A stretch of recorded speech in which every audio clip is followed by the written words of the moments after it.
This video is on finding probability of independent and dependent events.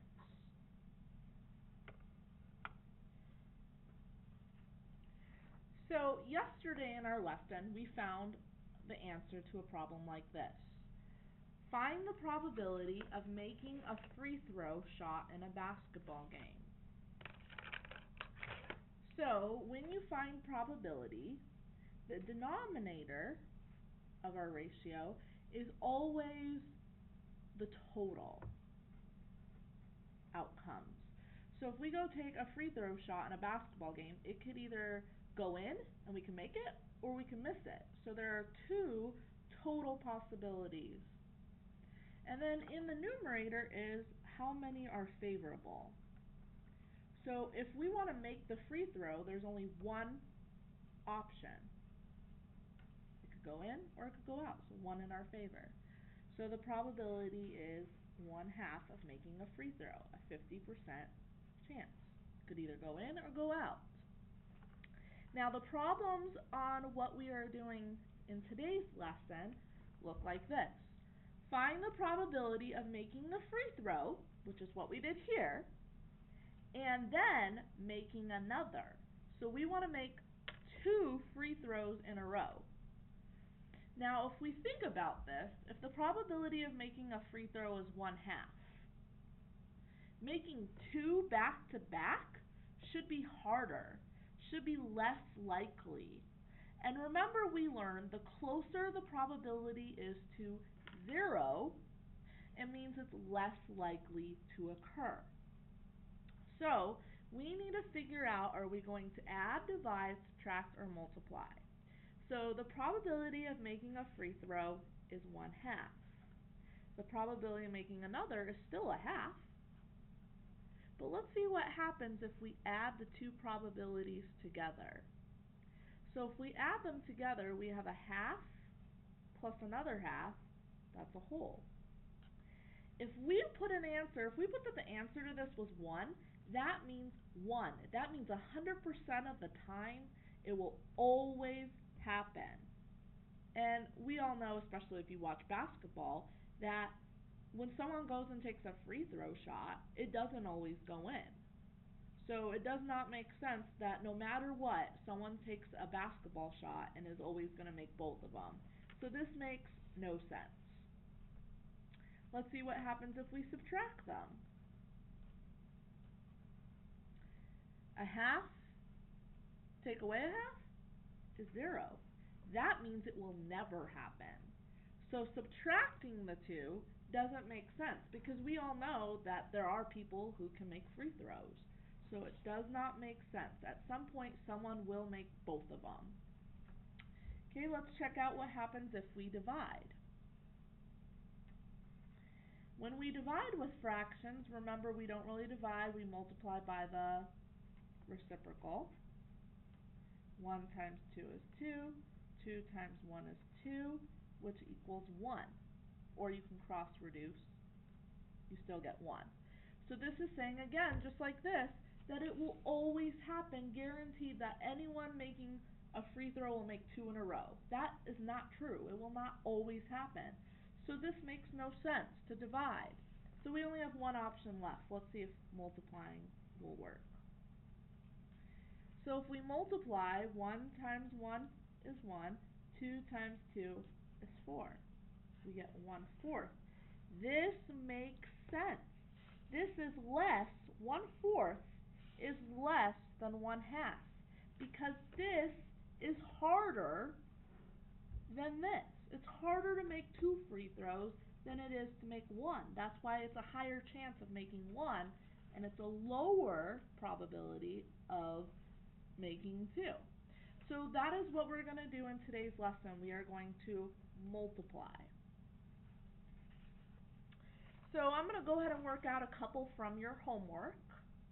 So if we take a look at number 2, it says, what is the probability of spinning this spinner twice and landing on C both times? So if we spin the spinner, there is 1 out of 3 that are in our favor. Then I'm going to spin it again. and there's still only 1 out of 3. So 1/3 times 1/3 is 1/9. Then it asks, is this independent or dependent? So independent we talked about today, that independent means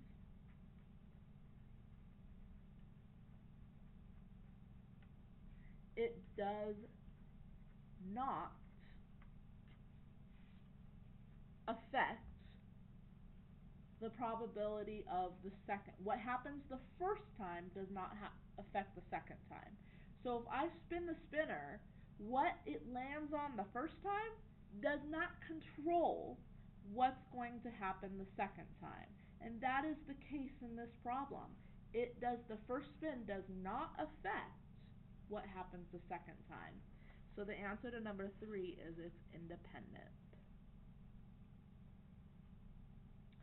Okay, let's take a look at number 6. Number 6 says, if you toss 2 coins, what is the probability of tossing 2 heads? Okay, so we want 2 things to happen, so we know we're going to multiply. And we want 2 heads. So the probability of flipping a coin and getting heads, you could either get tails or you can get heads, so there's 2 options, and there's only 1 head on a coin. Then I'm going to flip another one, and there's only 1 head, and there's a heads and a tails. So the probability both times is still a half. So we have 1/2 times 1/2, which is a fourth. Now this is also going to be, it doesn't ask you, but just to practice, this is going to be independent because what you flip the first time you flip a coin has no control of what's going to happen the second time. Okay, let's take a look at number 9 from your homework. A bag contains 5 red apples and 3 yellow apples. What is the probability of picking 2 red apples without the first being replaced?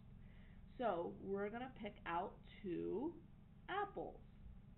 So the probability of picking a red apple, there are 5 red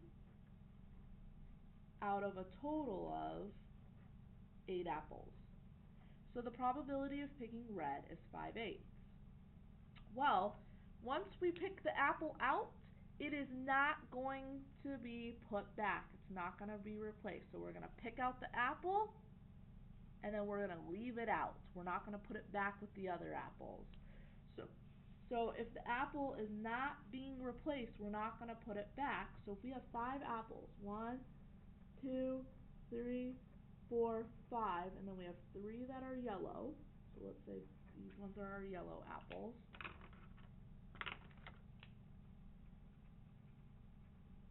It says that we are going to reach in and pick one out, and we're going to have to assume that it was red, because that's what we wanted. We wanted a red first.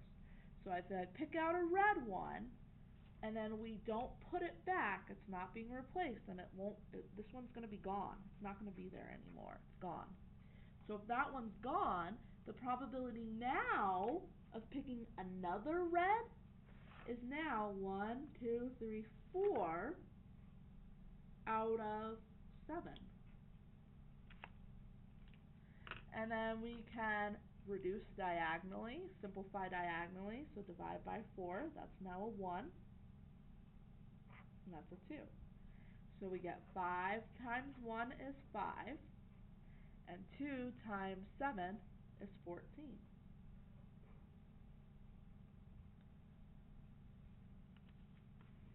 Okay, then we're asked if this is independent or dependent. So let's remember what independent is. So independent means what happened the first time does not affect the second probability. So in this problem, we picked out an apple and then we didn't put it back. It didn't go back. That is called dependent. It is called dependent because it does Think of D, dependent starts with D for does. It does affect. So not putting this apple back, now there's only 7 apples. So it affected the second probability. So the answer to number 10 would be B. It is dependent, number 9. Okay, let's take a look at number 12.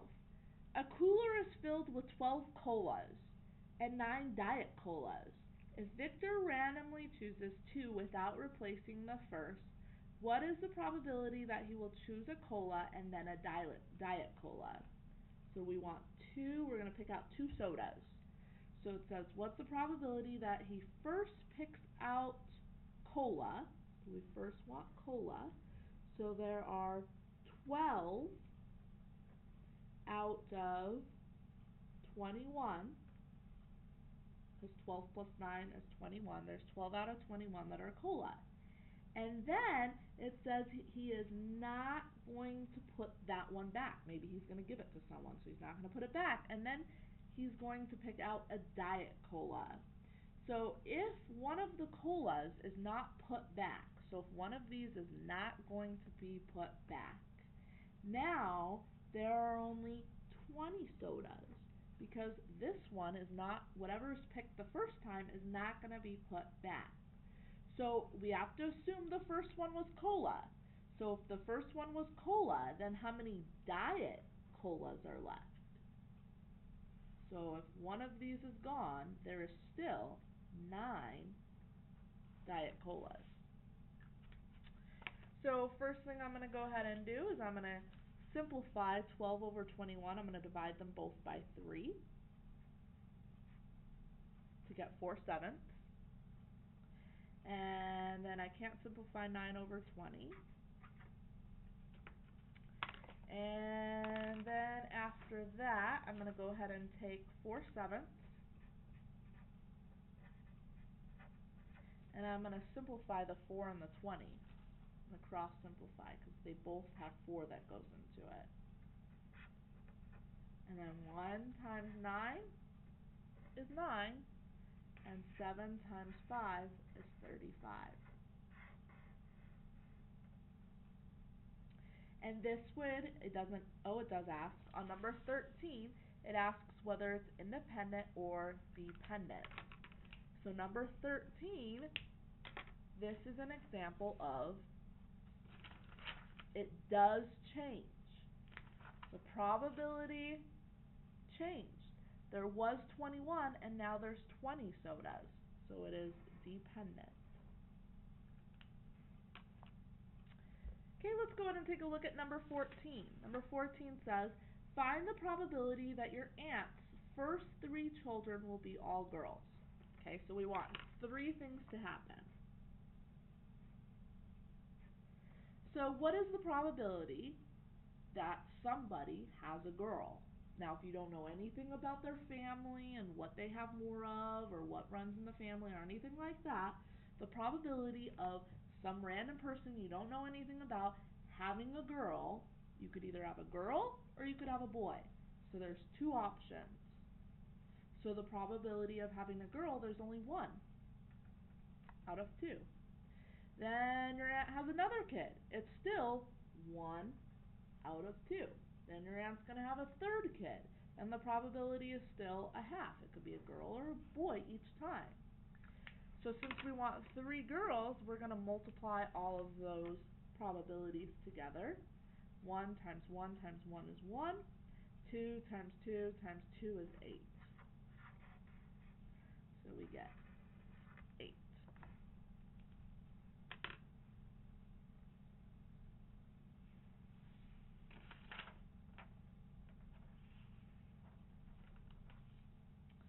Also, just as a quick review about probability, if we had a probability of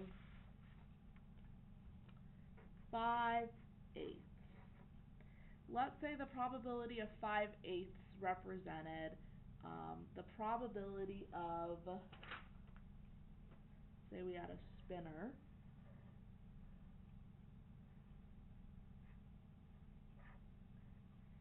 with these numbers on it.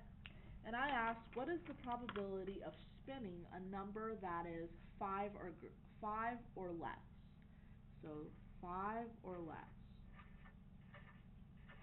So that the probability is 5/8, because there are 5 numbers that are less than 8. So what this is saying, that if we spin this spinner 8 times,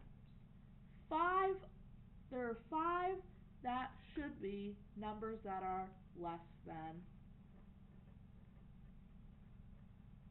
5. So again, what probability is telling us there's a 5/8 chance of spinning a number less than 5.